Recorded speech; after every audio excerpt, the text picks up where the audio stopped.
श्री गोपाळ कृष्ण भगवान की जय. लीळा नंबर 177चा उर्वरित भाग.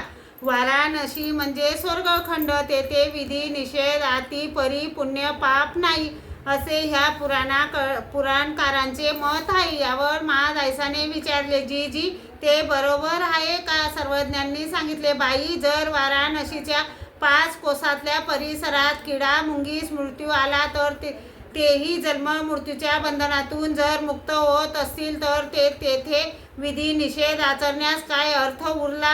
आणि जर तेथे निषेध आचरल्याने पाप लागत नाही व विधी आचरल्याने पुण्य लागत नाही तर मग जीव मुक्त कसा होईल? म्हणून हे घडत नाही. लक्षात घेण्यासारखे असे की न सुद्धा वाराणसीच्या परिसरात मृत्यू आल्यानेच जर जीवात्मा मुक्त होतो तर मग पुण्यरूप क्रियेने मुक्ती जोडण्याचे प्रयोजन काय?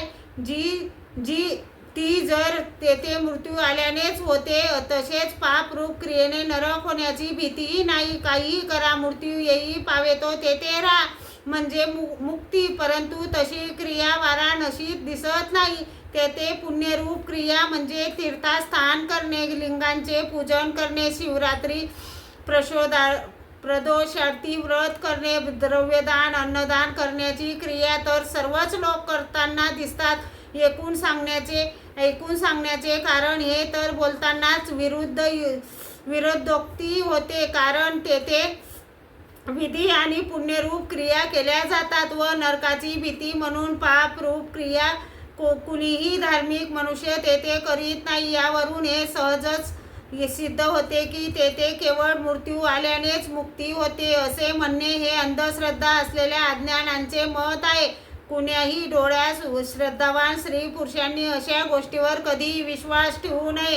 पापरूप कर्माने नरक व देवतेच्या पुण्यरूप क्रियेने मनुष्य देहापासून स्वर्गादी फळे आणि परमेश्वराच्या निष्काम अनन्य अव्यभिचारी भक्तीने मोक्ष या गीतेतील ब्रह्मविद्येचा सिद्धांत आहे. पुराणातील काही गोष्टी सत्य तर काही असत्य ते मत ऋषी मुनींचे आहेत. ती ब्राह्मण वाणी नाही. ज्ञानी पुरुष अशा कथांवर कधीही विश्वास ठेवून वागत नाही. श्री गोपाळ कृष्ण भगवान की जय.